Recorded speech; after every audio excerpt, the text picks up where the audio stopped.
Well, welcome to the Good Leadership Podcast. Today's guest is Dr. David Morelli, who makes coaching truly transformational. As a co-founder and CEO of Owl Hub, he is reshaping the way leaders from Fortune 500 executives to underserved youth experience growth. But David's path to success wasn't typical. At just 20 years old, he stepped into the role of head of professional development at a startup without a clue on how to lead. Determined to rise to the challenge, David immersed himself in executive coaching and leadership, leading to a game-changing opportunity, which he'll unpack for us, I'm sure, during this conversation, where he coached 60 employees at a tech startup for 90 days. That experience eventually sparked the creation of Owl Hub, where David and his wife now empower professionals and drive equity in leadership with research-backed programs. In today's episode, David shares his secrets behind his breakthrough results and how you can apply those principles to transform your own leadership. So if you're ready to unlock the secrets of executive coaching, this episode's for you. Welcome to the Good Leadership Podcast, where we explore the stories, strategies, and insights of thought leaders who inspire us to think differently and lead better. Through candid conversations and expert perspectives, we dive into the challenges, breakthroughs, and practical lessons that shape exceptional leadership. Welcome to the program, David. Thank you. Yeah, delighted to be here, Charles. Love for you to start kind of setting the stage here. And you're known for your pioneering research into the neuroscience of leadership and executive coaching. How did your journey with coaching begin, especially that story that I alluded to at the beginning? And what made you want to go beyond does it work to how does it actually work? Yeah, I appreciate that. Yeah, so I've been in executive coaching and leadership development for 27 years now. And along the way, I got really fascinated with coaching in general and when does it work and why does it work sometimes? And sometimes it seems like it struggles a little bit. And so I decided to do my doctoral research of studying 16 coaches, some of which who are some of the best in the world at this craft. And there's since been thousands that I've worked with. But initially, I worked with these 16 and to really discover what makes this thing work well and reliably well. And I discovered not only how does it work for coaches, but how does it work for leaders when they go about the act of coaching? Really, it's such a critical aspect of it because coaching is exploding right now onto the scene. Digital coaching, AI coaching. We have so many opportunities to get coached in so many different ways. But before we get into the science, I'd love for you to share a story or tell us a story about the most jaw-dropping coaching transformation that you've witnessed. There's one individual, that I was coaching. He got kicked off of his executive team. Basically, he got a demotion, and then the CEO said, "Hey, would you give this guy a little bit of coaching?" And I said, "Sure." And so, in the interaction, I used the stuff that we're going to talk about today to very quickly help him see what was going on there and what really mattered to him, and helped him face that uncomfortable truth that it wasn't necessarily that people were ganging up on him. In fact, it was the truth that he was avoiding was, I've been showing up like an a-hole, right? And out of that, that's the thing that had me get booted off. And so within one coaching session, actually somebody on the other executive team reached back out to me afterwards and said, he is a completely different person after one interaction that he had with you. Like, what did you do? And basically what I did was the stuff that we're going to be talking about. This stuff works with individuals. It also works at scale. In one organization, they got 180% increase in job satisfaction by introducing the model we're going to be talking about today. And that's by teaching everybody how to coach. So there's multiple applications for coaches and for organizations. And what are some of the top reasons that you find why leaders get coaching to begin with? Because it no longer has the stigma it used to have.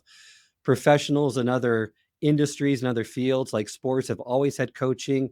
Now it's becoming more mainstream in the corporate sector. I think Marshall Goldsmith has helped with that, moving that stigma out of the corporate coaching circles, and been on the program many times. And he says, we just have to get to the point where we feel like we need it and we know it's going to help. But from your experience, what are some of those reasons why leaders would first want to have that coaching done?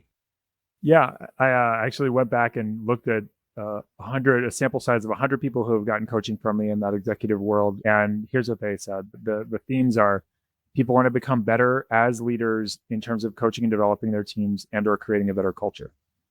The second thing is, hey, I've got these emotions that keep coming up, either frustration with this person, or I've got, imposter syndrome or something like that. I've got emotions that I have to work through and work on. And then also around communication and or relationships that are going sideways. And they're like, hey, help me come up with strategies so I can better communicate with the people who are on my team.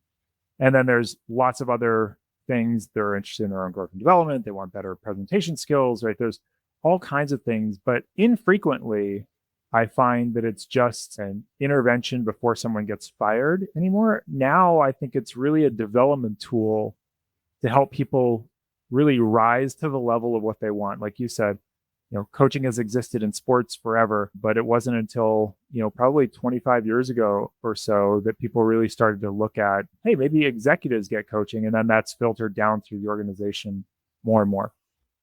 You also reference, and I've heard of this study, Google's decade-long Project Oxygen research identified that to be a good coach is probably the most important leadership quality. What exactly does great coaching mean in their research? Yeah, they were really looking at what do effective leaders do? Being a good coach is number one. But then they said underneath that, well, they empower people and they don't micromanage. And they also create an inclusive environment and they're results oriented and all this whole top 10 list. And funny enough, all that stuff actually directly relates to the styles, the respect coaching styles I know we're going to be talking about here in a moment. Literally every one of those top 10 things directly relates to styles. And if we learn how to use these well, we can be great coaches, great leaders, and ultimately give people the support that they need. And so I'm excited to dive in a little bit more deeply here. Well, and you're right. I mean, while Google established that coaching is central, their research didn't fully define what great coaching looks like in action. It established its power, but left a gap that you really identified in describing these mechanisms or behaviors that really underline great coaching. So talk to us now about, there's many coaching models that exist, but your research led you to the respect coaching styles. So in plain language, what is it and why was this missing from coaching in the world before? Yeah. So when I took this on, I looked at, hey, we know a lot about leadership styles, but there isn't anything in coaching literature called styles. And so do coaches have styles? And if so, what are they? And so these 7 styles, again, respect is the acronym. It says sometimes we need to be a rallier, sometimes we need to be an educator, sometimes we need to be a strategist or provocateur or an explorer or a confidant or transformer. These 7, which again spell the acronym respect, the perspectives we need to weave in and out of in order to tailor our coaching for the moment for others. I like to say that the best way to respect people isn't to give them the coaching that we're most comfortable or familiar with. It's to give them tailored coaching for what they need, or what the situation needs. And without each of these 7 styles being available to us, we'll essentially do our coaching onto them rather than to empower them with the coaching and interaction that they need. And so these styles give us a map to essentially know what to say and how to say it and when to say it. And I took the assessment as well, and it noted that really each individual has a couple dominant styles, correct, that influence their coaching style. And what I loved about the respect coaching styles assessment that I did is it gives me an indicator of kind of where I fall into my strengths and also some of my weaknesses to help me work on those to lead more effectively. Yeah, and just to give a little background, that's also the same assessment that Marshall Goldsmith took, and he gave us a raving review on it as well. He's like, every coach needs to take this, every leader who coaches needs to take this. Yeah. And to give a little background, that rallier is like that action orientation. Sometimes we need to get people into action, right? And educator is sometimes we need to give them a little bit of knowledge set or skill set or tool set. Strategist is helping them solve some of the problems that they face. So the provocateur, we need to poke holes sometimes, or that explorer being that broader thinking, getting people out of their thought ruts. The confidant is that warmth where you're kind of opening up and empathizing with what they're going through. And then that transformer is about helping them become their very best self. And like you said, we cluster around a couple of these. It tends to be 2 to 3 that we do really well, either in coaching or leadership. There's 2 that tend to be sort of medium, and then 2 to 3 that are low. And I like to say that our biggest problems sit hidden in our least used styles. Like if we can't have a difficult conversation, likely Confidant is high, we care a lot about people, but our Provocateur is low, where we can't say that hard truth, right? Or we're the know-it-all, right? Who's high in Educator, but low in Explorer, because we're not bringing people in and getting their ideas. And so these styles and the style sort of highs and lows really have a big effect in terms of our results. And once again, respect framework, the styles: Rallier, Educator, Strategist, Provocateur, Explorer, Confidant, and Transformer. That forms the framework. Do these encapsulate all the coaching styles from your research, or are there ones that kind of fit in the gray area? Each of these 7 are there, and we can express them either directly or indirectly. Sometimes we can just come on it right out with it as a provocateur and be like, hey, you're full of it. That's a little bit more direct. The indirect would be like, are there other things we might need to consider here because there are some risks that we're not paying attention to? So you're kind of floating the idea a little bit. So each of these 7 styles have a wide range of how they can be expressed dynamically, but they can also be combined. So let's say Rallier and Strategist. What are you going to do in order to solve this problem? The what are you going to do part of it, of the language, is Rallier.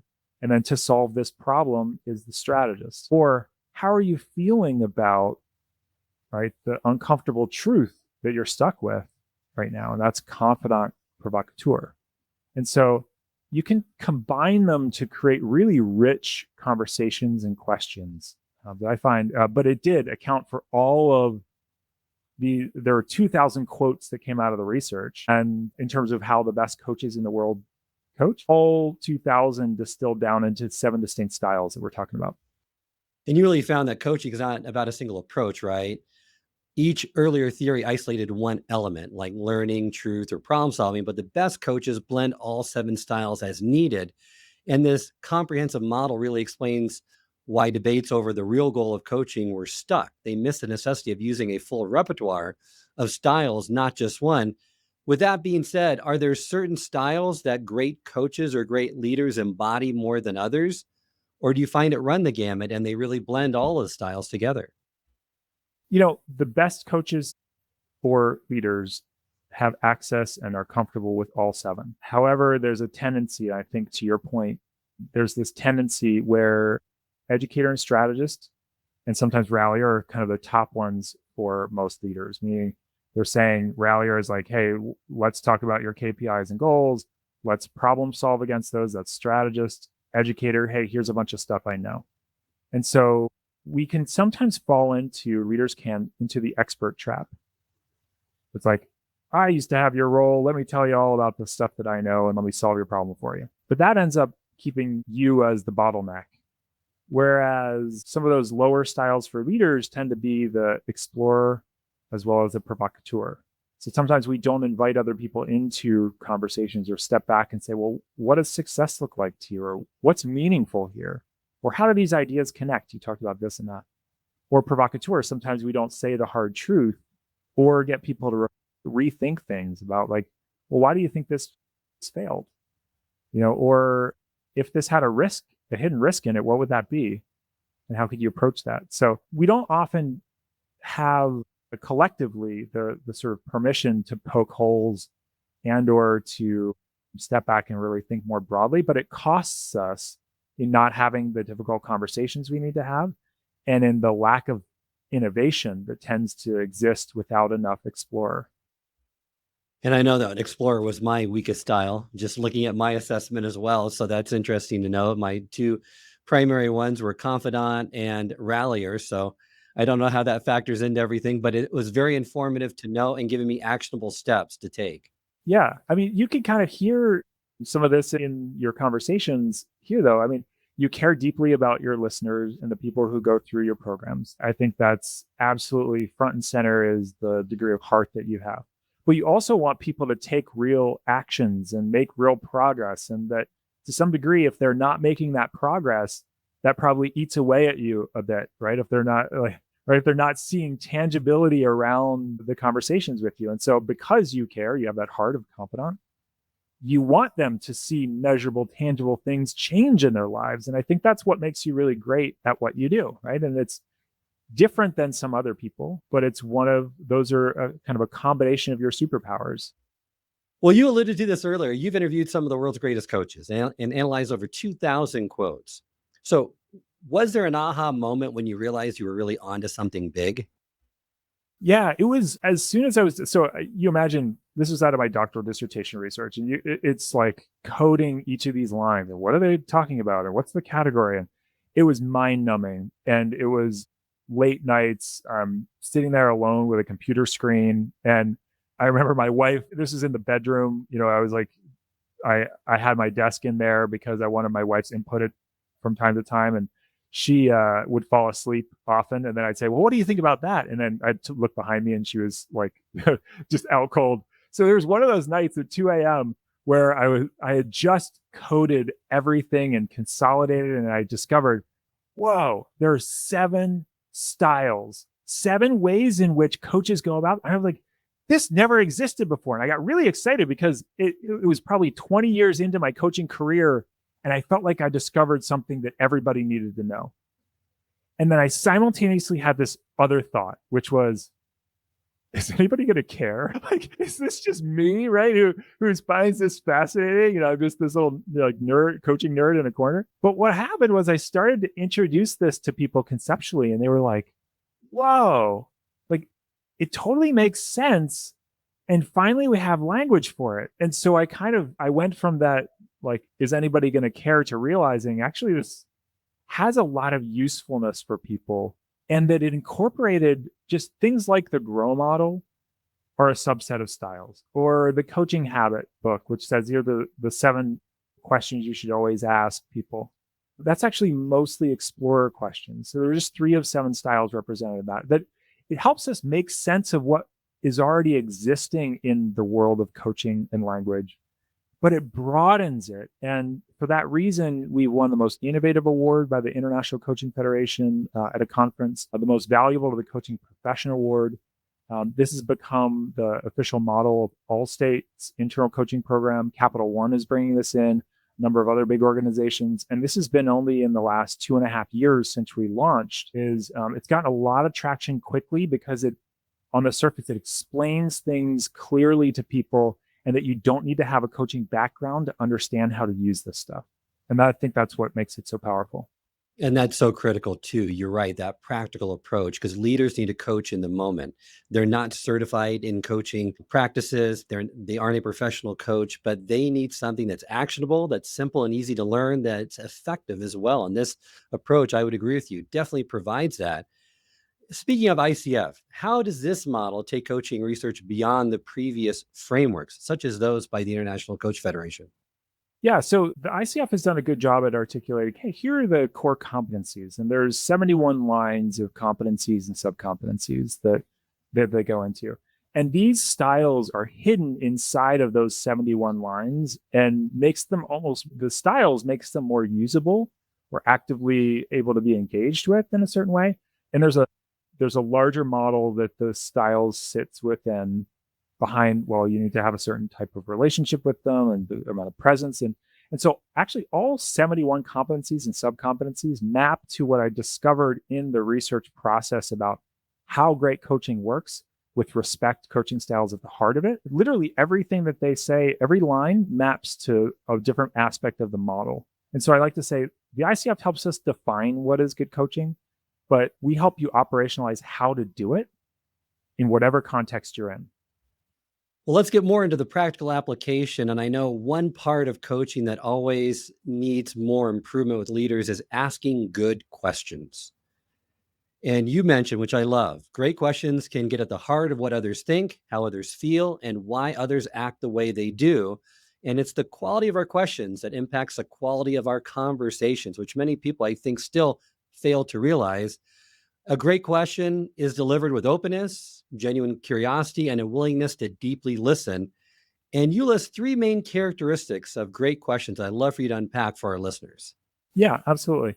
So one of those is the open versus closed framing, right?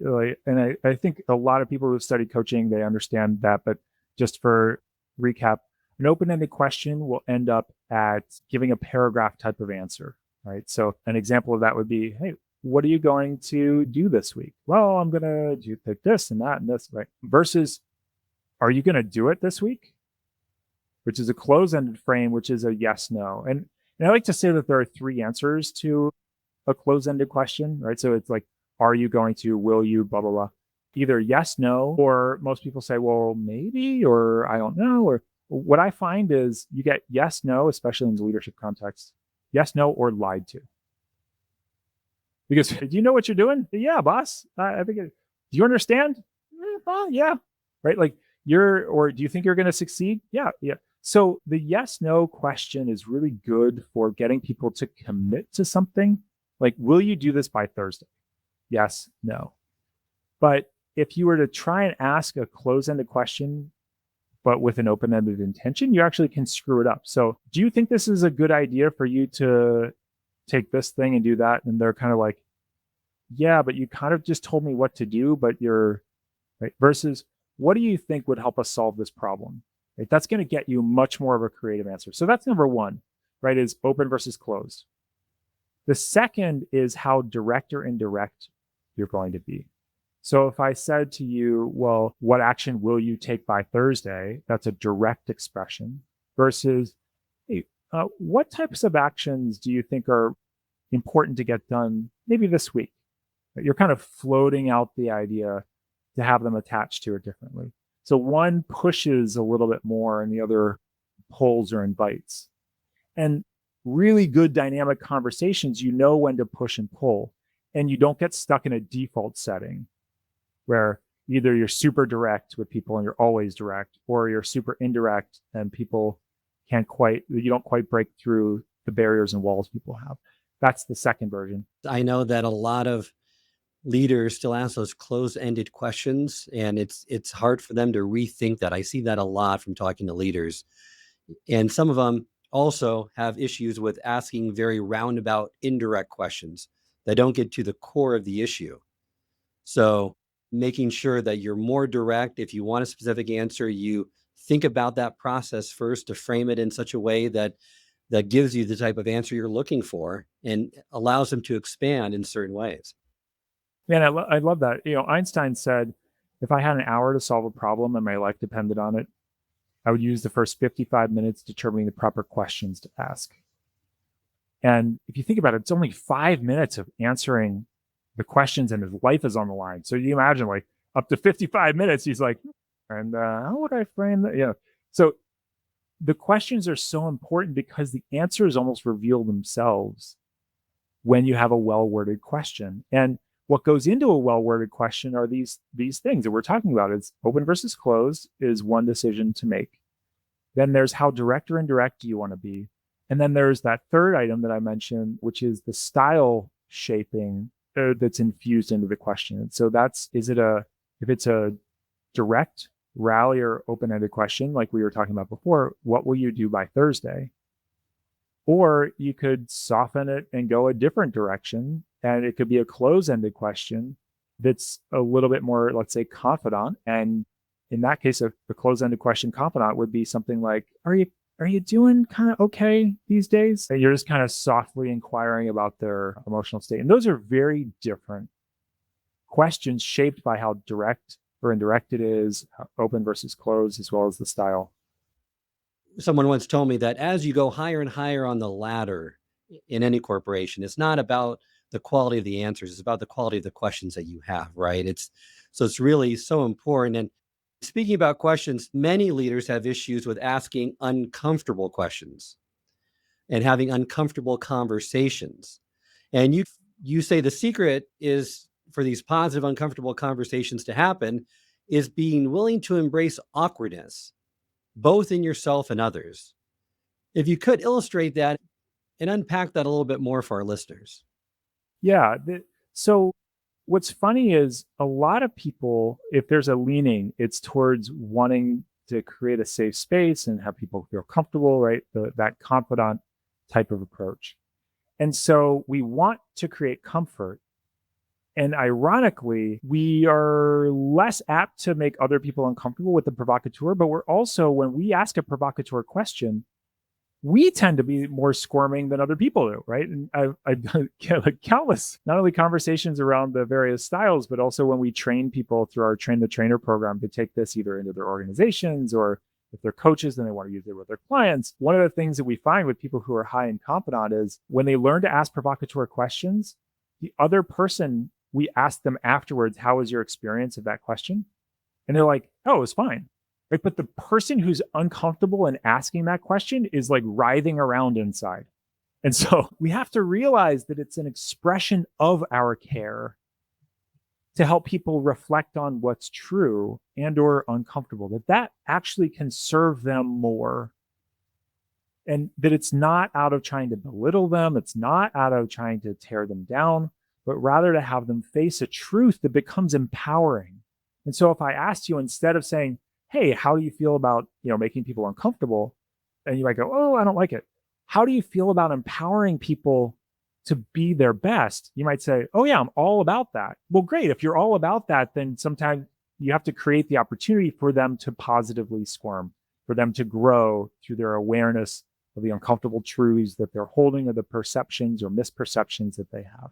And so to me, they actually go really well together, being high confidant and high provocateur. And so that is the secret to an uncomfortable conversation and how to have it well.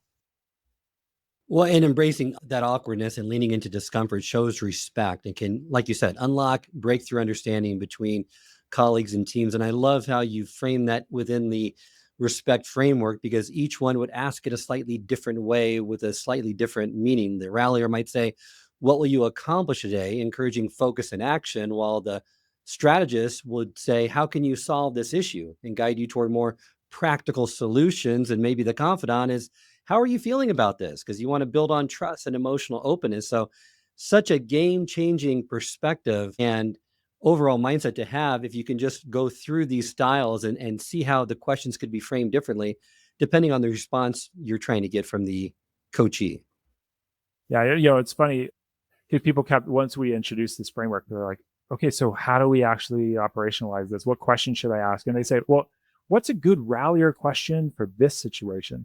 And so we actually created an AI tool to help you generate questions adapted to the situation. So you're like, oh my gosh, this person keeps showing up late, and they won't ever pay attention when we're having meetings and whatnot. They'll actually generate questions in the various styles for you to have as a starting point, because those questions, like Einstein said, are all important. They're so important as a starting point to get the conversation going in a different direction than it otherwise would have. Because we'll unconsciously, through stress or other means, or just default, we'll take conversations typically down the roads of our top styles the majority of the time, especially under stress. Is there a simple rule that you can help leaders or listeners listening today on this episode, start with right away to ask better questions? Yeah, I would say the guiding principle would be, what is it that this moment needs and that this person needs, rather than turning to what have I already tried, or how, almost like, how should I handle this, sometimes gets us in our own head, versus looking at over there. What do they need, or what does this situation really need? And that gets us out of some of our style leanings. And I would also encourage, if people want to find out what's your top style and learn more about this, we have a quiz on our website that you can take to find your top style. It's right on the homepage. There's also a bunch of blogs to help people generate a little bit more around this stuff and digest it. But usually if you write down 3 questions ahead of the conversation and you stretch yourself in terms of what styles or any of the other characteristics that we talked about, that gets you in a mindset where you can begin the conversation on the right foot. And so I would say 3 questions in some of your lower styles will help you address things in different ways than you otherwise would have. Getting back to you built these assessments and tools based on your findings. I'd love to know, is there an example of a microscopic change from your model that produces outsized results in leaders? Yeah, it's funny. Ounce for ounce, the provocateur question has the most transformational potential in terms of how people show up. Because what you're doing is you're highlighting maybe a belief that they have, or a truth that isn't being owned, that ripple affects almost everything. So to say, well, you keep saying how much you care about this job. So how does that actually line up with you continuing to turn in projects that are late? And you kind of let that question land and sit, and they have to sit in that what's called cognitive dissonance, right? Where they're kind of like, oh, these two things don't go together, and they struggle and strain with it. That one comment or question can change how they show up. Or what's the belief you're holding about yourself that's dead wrong? And sometimes we argue for our own limitations, and that ounce for ounce can be the most transformative. And so I would say those little truths, the beliefs that we hold, and that, Charles, I know you've done a lot of deep work in this area as well, as to what makes great leaders and or makes them most impactful, is if you can get down to that level of belief, or the things that we hold to be true, even at that identity level, if we can change that deep level quickly, you'll get a completely different life, much less set of results. And I'd love to kind of work through a case study with you. You have one that you sent me, Ben Hodson, CEO of Job Nimbus. He's a Utah-based CRM and project management software company designed specifically for contractors in construction, roofing, and home services. And you mentioned over the years, the company emerged as a market leader in its segment through innovative product development, targeted market strategies, and a relentless focus on solving customer pain points. Unfortunately, they struggle with high churn and negative app reviews. Walk me through this example and how they use the respect coaching framework and how Hub really helped them overcome some of these challenges. That was a great example. They said, hey, here's some of our big pain points. They also had like lower engagement that they wanted in the organization. And so they sent us to HR leaders, the head of the HR department, as well as an internal success coach. And they took respect back to their organization. And they, in a very short time, in 3 months, their job satisfaction jumped 180%. And that after that 3-month period, all of the managers also increased their use of styles as measured by their direct reports. They even taught frontline employees how to coach each other by giving them the assessment and like a basically 60-minute workshop.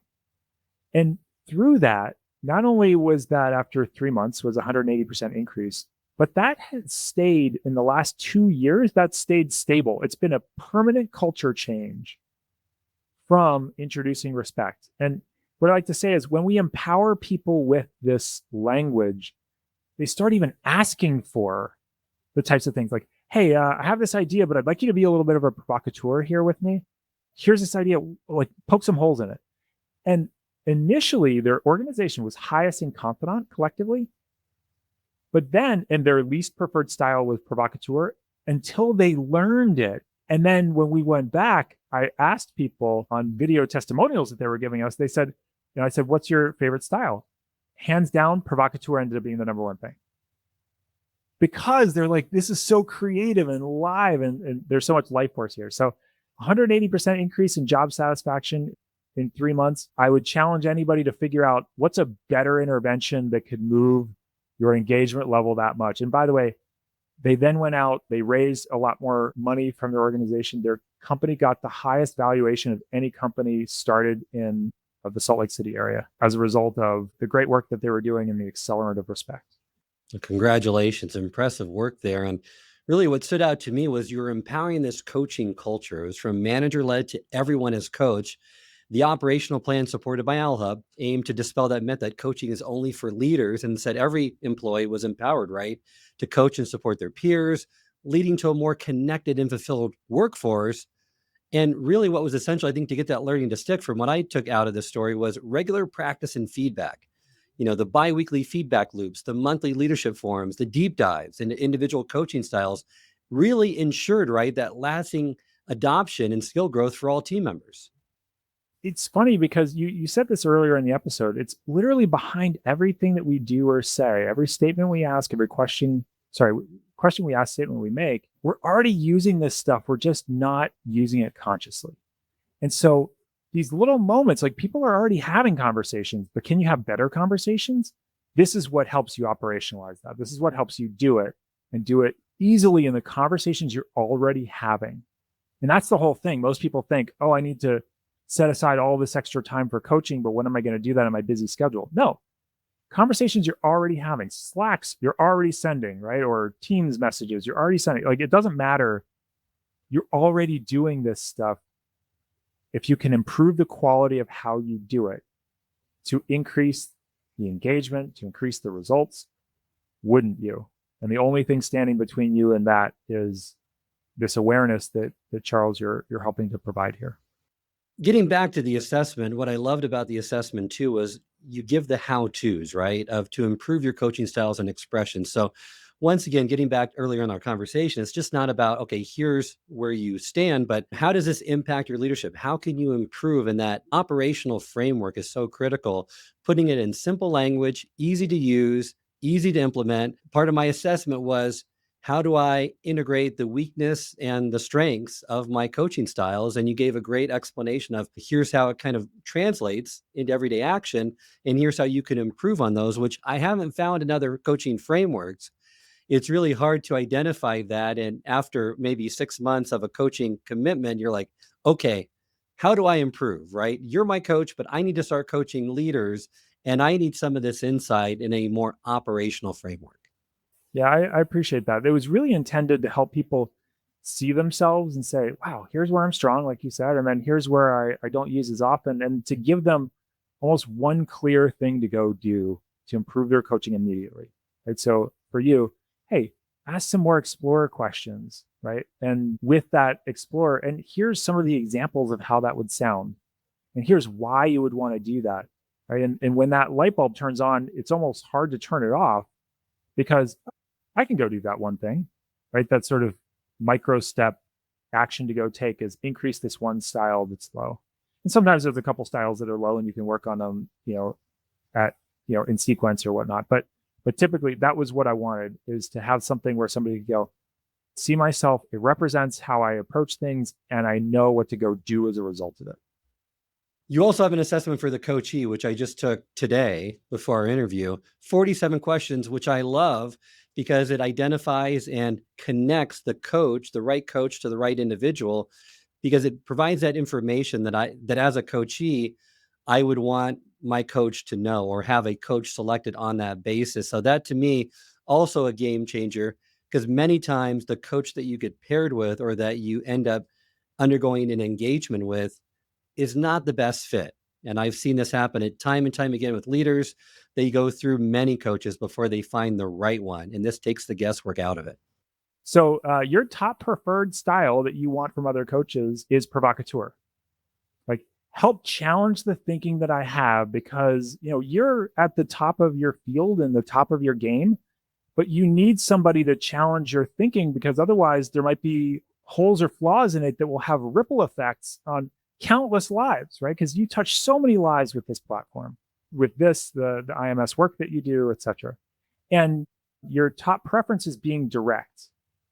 So an ideal coach would come along and probably say, so Charles, what are some of the lies you're telling yourself right now that are getting in the way of you having the impact you're here to have? So on first blush, how does that sound to you? Oh, that sounds spot on. That's what I would hope that a coach would say. And having an open, engaging format, and just being direct and blunt, not being indirect, not dancing around it. Just here, here's a blind spot I think you have. Let's talk about it, discuss, so that we can address it and move on. Great. I didn't even realize I was having it. I see the value. Let me talk to you about the way I've perceived it, but I really want your honest feedback to say, how do I overcome it moving forward? And what's interesting is, as I look at this, and again, I know we didn't plan on doing this live, but what I notice is what you're requesting is actually what coaches aren't trained in. They're not trained in high Provocateur. They're not trained in high Educator, which is, hey, what are some of the skill sets that you have that you want to learn more about? And what are the things that, again, with Provocateur are getting in your way? They're usually trained in actually the least preferred style you have, which is Confidant. So you don't necessarily need a lot of like warm and fuzzy, how are you feeling about your life? And I'd like to, invite you to potentially open up if you want to. Now, is that normal, David? Because my coaching style is Confidant, but as a coachee, I don't want that. Yes. It's so interesting because you are so good at giving it. You probably also do it to some degree with yourself, meaning you're emotionally speaking, you have a lot of emotional intelligence. And so you can work through a lot of the emotions. That's not why you're turning to a coach. And also that you have a very low preference for indirectness. You don't want people to beat around the bush. You want to have like, let's come right out and talk about it. So oftentimes the things that we want from others are not the things that we're strong in because we sort of have that licked, right? Like versus you want a rigorous thought partner who's going to help you push on the biggest problems you have and help you learn new things about yourself, about the situation, and to make sure that you're becoming the very best version of you and getting into action. Those are the top 5 styles I mentioned in descending order: Provocateur, then Educator and Strategist, and Rallier, and then Transformer. So ironically, normally trained coaches or traditionally trained coaches would be a little bit oil and water for what you want and need out of coaching.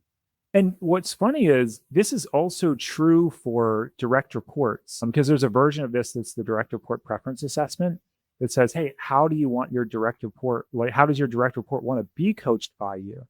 And a report like this gives you almost like shorthand for how do I bring out the best in them that allows you to dial up or dial down the styles according to an individual versus this sort of blanket, I have to be the same coach or have the same type of managerial interaction with everyone.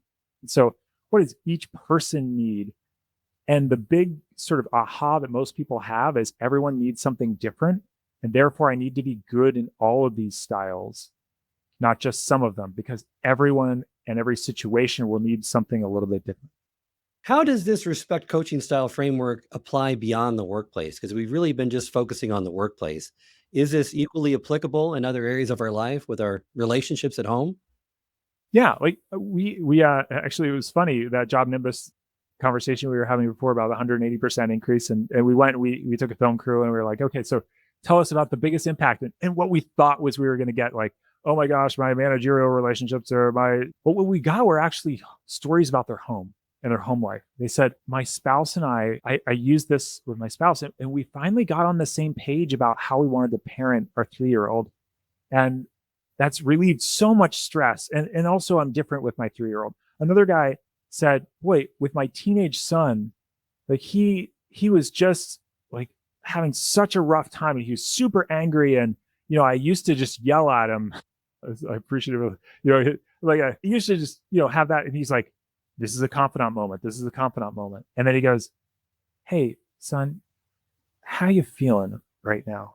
And he said his son just broke open in that moment. And for like an hour, just shared all of the stuff that had been backed up and that, he was in tears, and it just totally repaired the last year and a half's worth of relationship with each other because he asked the right question in the right style in the right moment. And to me, that's the power of this. You'd be a better community member, a better family member, a better friend. Somebody else told stories about, this individual contributor who shares an apartment with a roommate and was resolving internal household challenges between the two of them and how they wanted to really be inside of their roommate relationship. And so I find that it extends into all areas of our lives, but the organization is an easy place to start, but the application can be really any place in our lives. Even with ourselves, one person said she used to suffer with really bad anxiety, but then used this stuff with herself to talk herself out of panic attacks. And so she hasn't had panic attacks, and she's actually been able to come off of medication. Now, this is not an advertisement to come off of medication with respect to himself, but it has a ripple effect that you never know what will happen until you start to apply this stuff. How about in terms of technology these days? Because I hear this a lot too with coaching. It's going to go by way of AI and digital coaching. Do you think human coaching can be replaced? And where do you see it heading, coaching and leadership development over the next decade? I love that question. And I recently came back from the NYU Coaching Technology Summit. And so there were the forefront, I guess, the forerunners of this sort of AI coaching sort of space, lots of academics as well in the room from lots of different universities.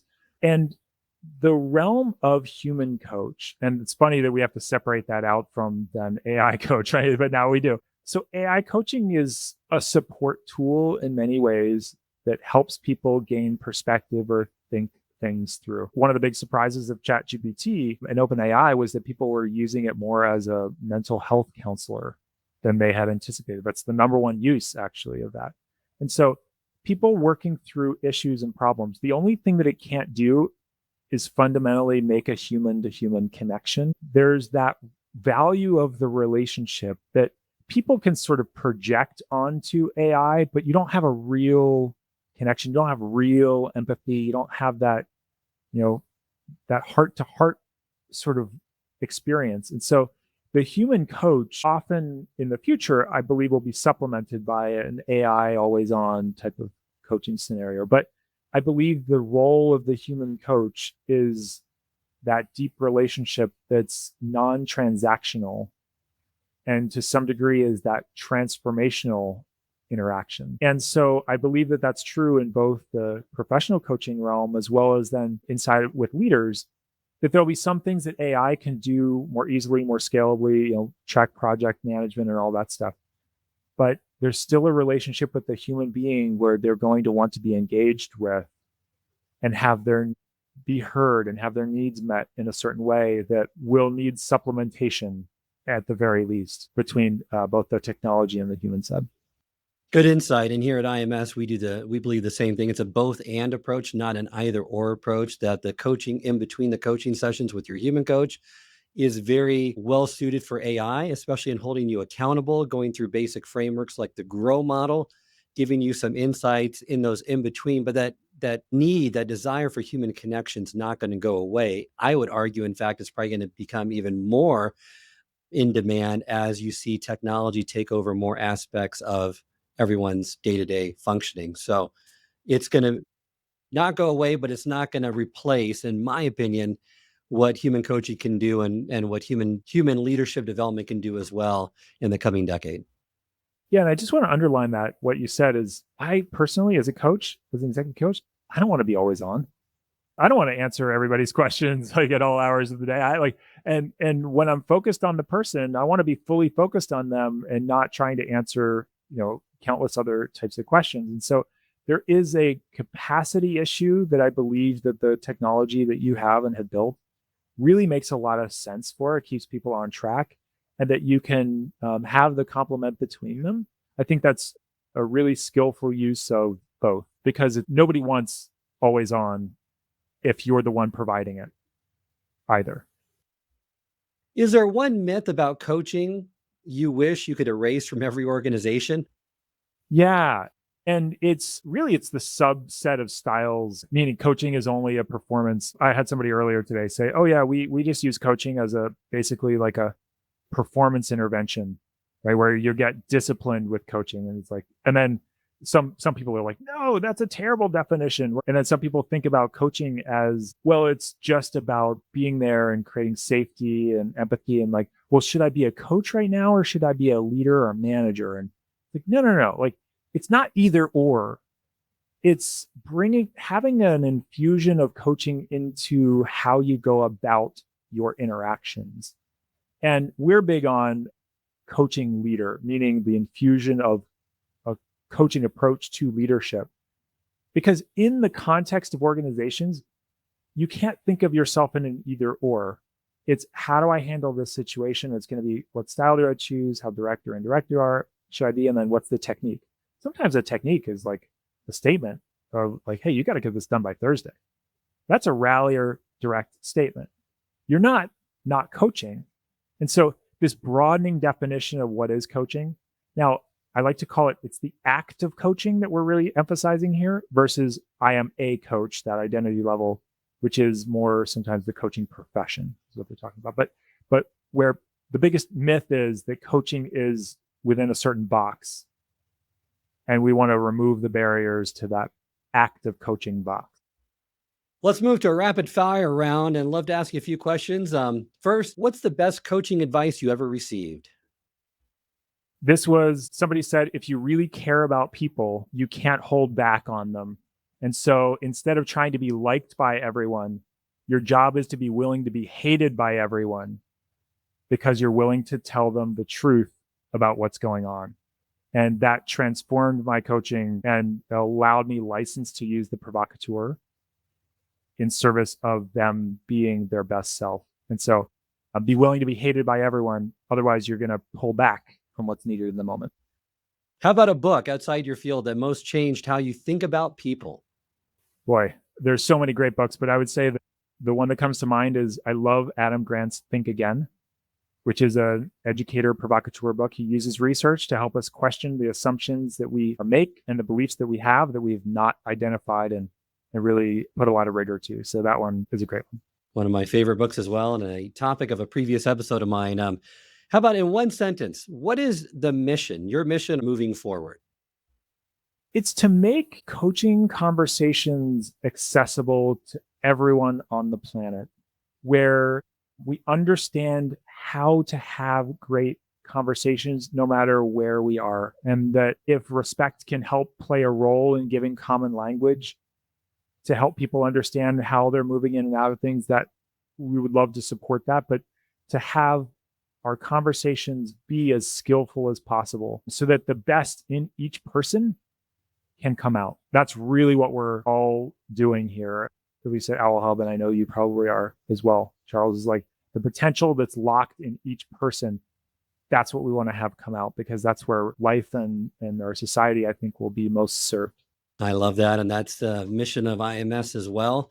As we close out today, call to action. If every leader in the world could take one action from our conversation today, what would you want that to be? I would say be more thoughtful as much as you can in going into conversations and approaching them in somewhat of a different style or approach than you would have otherwise taken. It will lead you to places you wouldn't have otherwise gone. And usually people are amazed at how fruitful and supportive those conversations end up being for themselves and for the other person. So approach it even in a slightly different way to get the most out of that conversation. Well, thank you, Dr. David Morelli, for a great conversation today. Remind our listeners how they can get in contact with you and learn more about your work. Absolutely. Thank you. Owlhub.com, OWLHUB.com. I like to say it's where wise leaders gather. So come join us at owlhub.com, or you can connect with us on LinkedIn as well. Come take a free assessment if you'd like to find out your top coaching style. And if you want to go deeper in any of this stuff, there's lots of other information on the website about train-the-trainer programs, assessments, and all that. We'll make sure we put all those additional resources on the show notes as well. Thank you all for listening. And remember, until next time, it's not what you know, but what you do consistently that makes a difference. I hope this episode has provided you with valuable insights. If it has, I ask you to share it with someone who would also benefit from it. If you've been enjoying and gaining knowledge from this podcast, then subscribe to our YouTube channel, where you can find all the previous episodes of the podcast and additional learning resources.